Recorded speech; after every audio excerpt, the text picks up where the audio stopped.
peut te garder dans le péché. Et puis, la honte, c'est un sentiment qui est désagréable, qui n'est vraiment, c'est ça, c'est pas agréable à vivre. Et beaucoup de gens vivent quotidiennement avec ce sentiment de honte. Et on va regarder trois différents contextes dans lesquels on peut ressentir de la honte, en fait, dans cette pensée du jour. Le premier contexte, c'est la honte du péché que nous commettons. Et Genèse 3, versets 9 et 10, la parole nous dit « Mais l'Éternel Dieu appela l'homme et lui dit, « Où es-tu? » Il répondit, « J'ai entendu ta voix dans le jardin et j'ai eu peur parce que je suis nu et je me suis caché. » Et voici le sentiment que beaucoup de chrétiens vont éprouver lorsqu'ils vont vouloir entrer dans la présence de Dieu. Ils vont se sentir comme Adam s'est senti. « Ah, je suis nu, je me sens sale, je me sens mal parce que il y a une vie qui est là quotidiennement et continuellement dans le péché. » Et le péché, qu'est-ce qu'il va faire? Il va avoir une honte qui va être attachée au péché et le diable va vouloir utiliser la honte pour te tenir captif d'un péché. Parce que quand tu vas être dans la honte, tu ne voudras pas parler de cette chose-là à qui que ce soit. Tu vas vouloir le garder pour toi. Et la parole nous dit que les choses qui se font dans le secret sont des choses qui sont honteuses.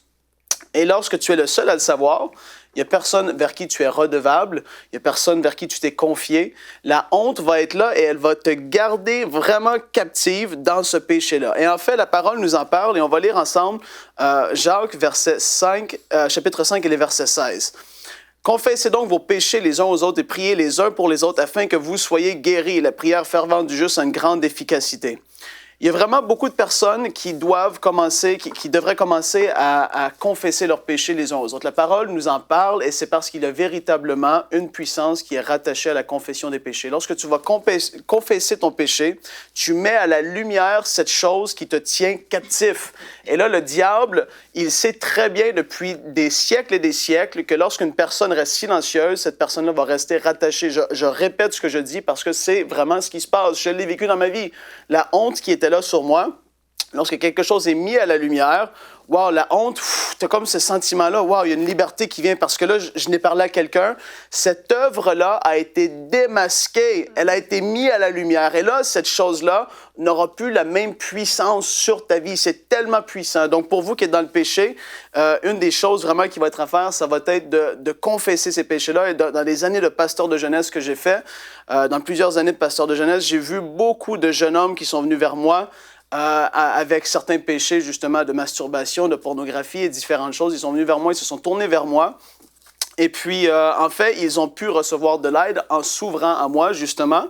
Et certains ont reçu une délivrance. Il y avait vraiment parfois un mauvais esprit qui était là aussi, qui les tenait captifs. D'autres fois, c'était pas ça. C'était de mettre à la lumière cette chose-là. Et ils ont pu progresser dans leur vie avec le Seigneur. Et ça, c'est tellement merveilleux parce que Christ nous veut affranchis de toutes ces choses-là. Vraiment, clairement, il faut être clair.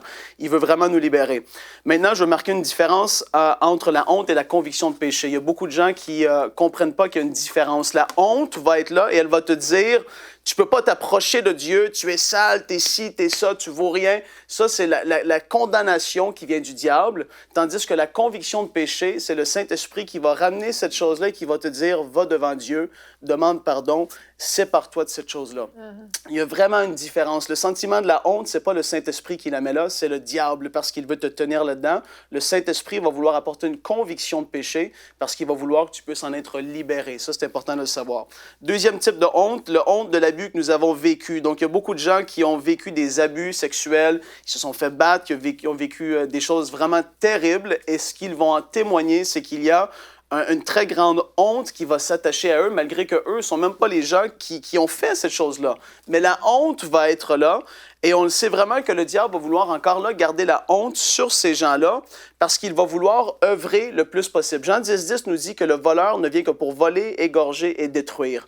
En gardant quelqu'un dans la honte, cette personne-là, encore là, la chose qu'elle a vécue, le diable va pouvoir l'utiliser pour détruire cette personne-là davantage, parce que sur le long terme, ça ne va pas aller de mieux en mieux, ça va souvent aller de pire en pire. Et le diable, qu'est-ce qu'il veut faire? C'est détruire. Il veut faire du mal, tandis que Dieu, il veut qu'on puisse être affranchi et pleinement libre de ces choses-là.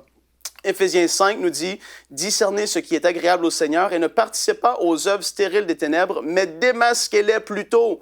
En effet, ce que ces hommes font en secret, il est même honteux d'en parler. » Ici, je vais mettre le point sur « démasquez-les plutôt ». Les œuvres des ténèbres, démasquez-les. Si vous avez vécu une œuvre de ténèbres qui a été faite sur votre vie, si vous avez vécu un abus, vous vous êtes fait battre, vous avez eu des difficultés dans votre vie, démasquez cette chose-là, allez vers quelqu'un en qui vous avez confiance, ouvrez-vous et parlez-en, démasquez cette chose-là. Et la personne va pouvoir vous apporter dans un chemin de guérison. C'est tellement important et je veux préciser que si vous vivez présentement un abus ou quelque chose qui est qui peut être dangereux à votre vie, je veux vraiment mettre le point là-dessus. Il va être important aussi même d'aller possiblement voir la police et certaines personnes dans des services sociaux qui vont pouvoir vous aider pour que vous puissiez être protégés. C'est important aussi.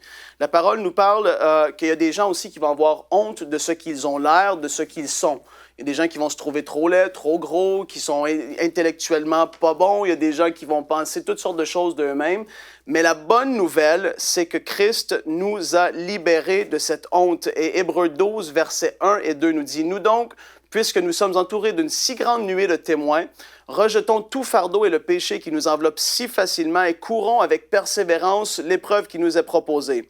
Faisons-le en gardant les regards sur Jésus, qui fait naître la foi et l'amène à la perfection. En échange de la joie qui lui était réservée, il a souffert la croix en méprisant la honte qui s'y attachait et il s'est assis à la droite du trône de Dieu. » Jésus ne s'est pas laissé faire par la honte qui aurait pu être là avec l'œuvre de la croix, la honte qu'il allait subir et tout ça. Non, il a méprisé cette honte-là. Il a dit non, je ne vais pas me laisser submerger par cette honte-là qui va être rattachée à cette œuvre-là. Non, au contraire, ça va être très puissant. Il a méprisé la honte, il est allé jusqu'au bout.